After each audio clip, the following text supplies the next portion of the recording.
Olá amigos, olá amigas, sejam todos muito bem-vindos a mais uma exposição doutrinária aqui pelo Instituto Espírita Amigo Germano. Vamos tentar aqui em poucos minutos dar um recado muito importante sobre o Setembro Amarelo, mês de valorização da vida e prevenção do suicídio.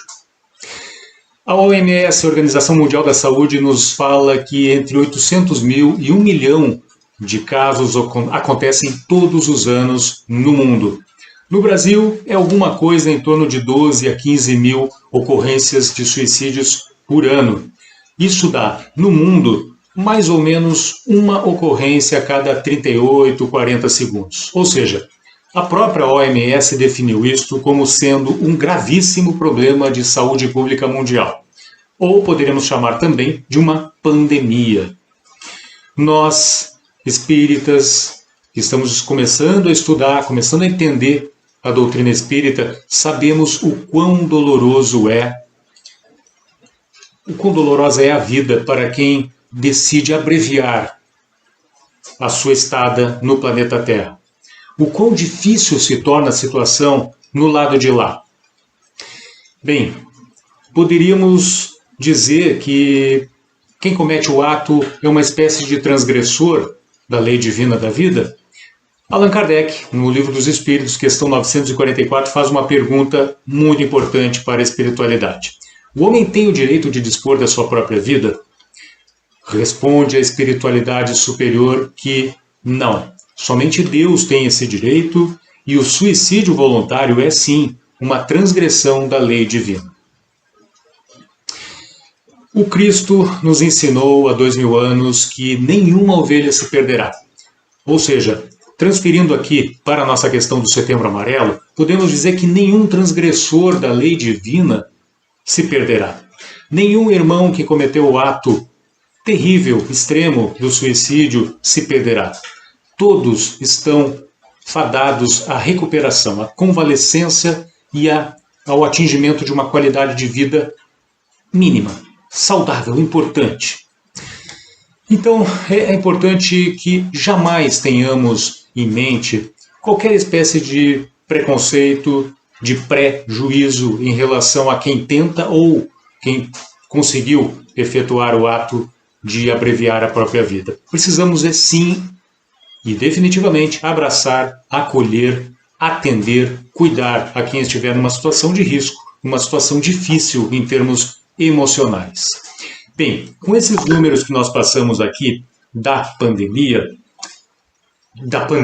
que podemos chamar de suicídio, e essa pandemia já vem há décadas acontecendo, ao conceituar a questão do suicídio como pandemia, é fundamental que nós tratemos o assunto como uma pandemia, ou seja, colocando sobre a mesa todas as informações necessárias para a prevenção do suicídio. E aí é importante, fundamental, estarmos atentos, muito atentos a diversos fatores de risco. Primeiro deles, tentativa prévia. Quem já tentou uma vez pode tentar sim novamente. Transtornos emocionais diversos são fatores de risco. Estresse econômico, étnico, religioso, racial, perdas recentes, luto, pouca resiliência no enfrentamento dos problemas da vida, um histórico familiar de ocorrência de suicídio também é um fator de risco. Toda sorte de abusos acontecidos na infância também são fatores graves de risco.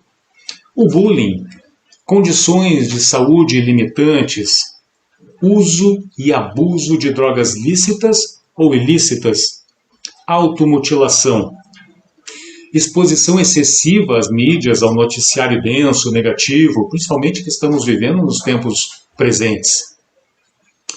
E a pandemia da Covid-19, sim, ela deve ser considerada por conta de todos os efeitos que ela trouxe na vida de todo mundo no planeta e em todos os aspectos, efeitos financeiros, sociais e emocionais.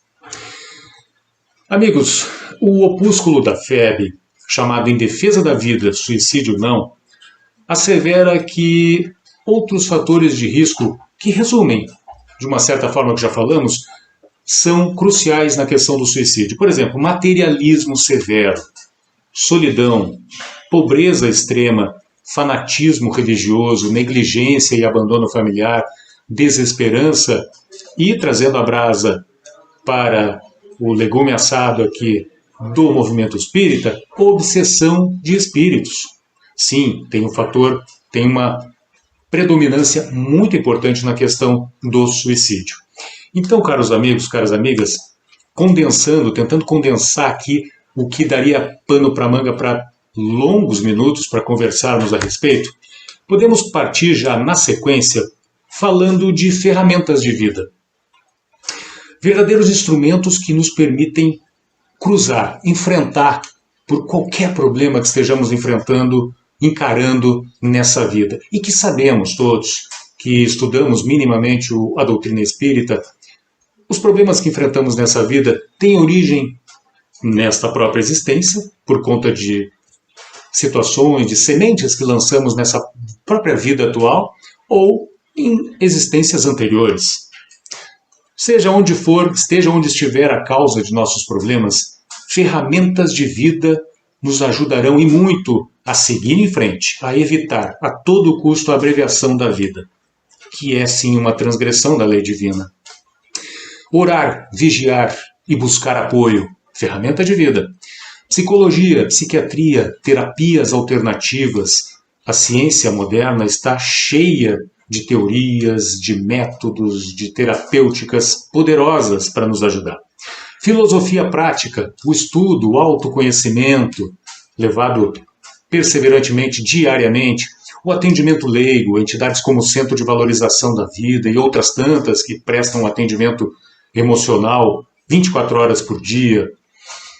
Atividade física libera hormônios tão positivos para que possamos enfrentar depressão, qualquer outro tipo de transtorno. A higiene mental é um poderoso instrumento de vida.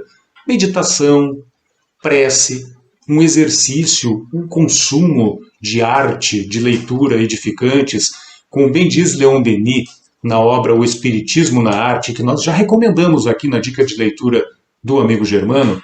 Leon Denis diz o seguinte: a arte bem compreendida é um poderoso meio de elevação e de renovação. É a fonte dos mais puros prazeres da alma.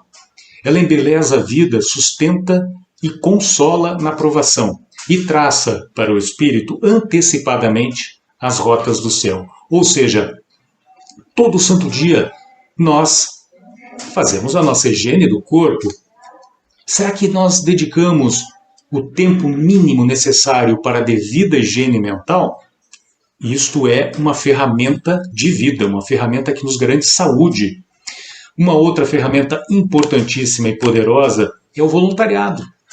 É viver a vida com um propósito, estabelecer uma meta, um propósito, um objetivo altruísta e se dedicar a ele na medida das suas forças e do seu tempo.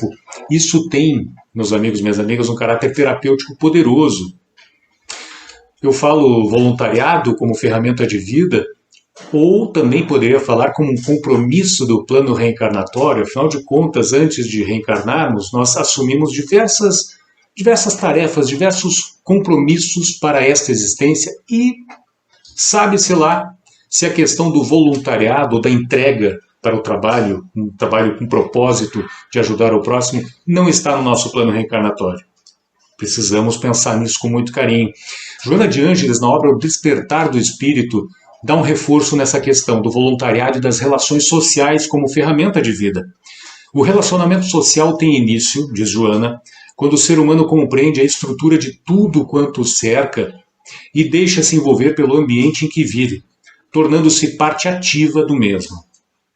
Relaciona-se então com os minerais, desenvolve os sentimentos de respeito e admiração pelos vegetais, amplia a capacidade de amparo aos animais, trabalhando para a preservação de todas as formas viventes e, por fim, irradia-se na direção das demais pessoas como membros reais da sua família, partes integrantes que são da sua vida.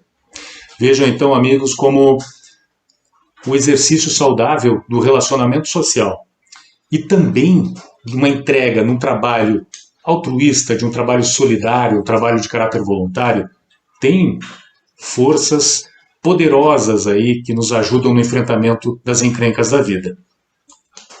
Por último e não menos importante, E são várias ferramentas, poderíamos falar de várias aqui, mas precisamos citar, obviamente, as ferramentas do conjunto, o pacote da profilaxia espírita, passes, irradiações à distância, o atendimento fraterno, desobsessão, as preces, água fluidificada e o evangelho no lar, os grupos de estudos e de autoconhecimento e a prática da caridade nas ações da casa espírita como um instrumento de exercício do bem para o próximo e como instrumento de transformação ética para nós mesmos. São ferramentas poderosas, importantíssimas e talvez uma das mais fortes destas ferramentas todas, a empatia e o acolhimento, ou seja, ficar atento em relação ao sofrimento alheio. Não importa quem seja o nosso próximo, se conhecido ou não, ficarmos atentos, ficarmos empáticos e fazer o que estiver ao nosso alcance para mostrar a essa pessoa que está em sofrimento que ela não está sozinha no enfrentamento dos problemas da vida e que esses problemas vão passar e que nós estaremos do lado delas enquanto isso não acontecer.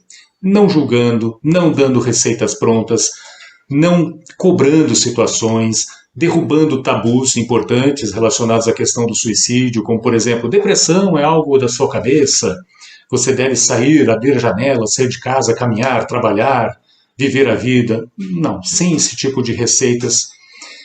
Seguindo em frente, fazendo bem ao próximo, fazendo ao próximo, aliás, aquilo que gostaríamos que fosse feito para conosco. Então, meus amigos, é um resumo do resumo, do resumo, do resumo. Porque tem muito que se falar a respeito disso.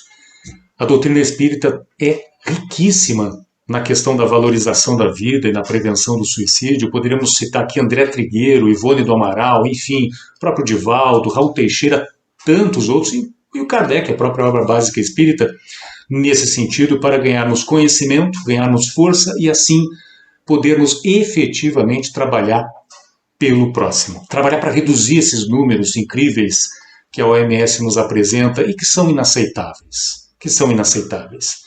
Ninguém deveria chegar a esse ponto de tirar a própria vida. Porque tudo tem jeito, sem dúvida alguma. Fica aqui então os votos de muita paz, bem, compaixão, atenção, acolhimento e solidariedade a todos. Um abraço e até a próxima.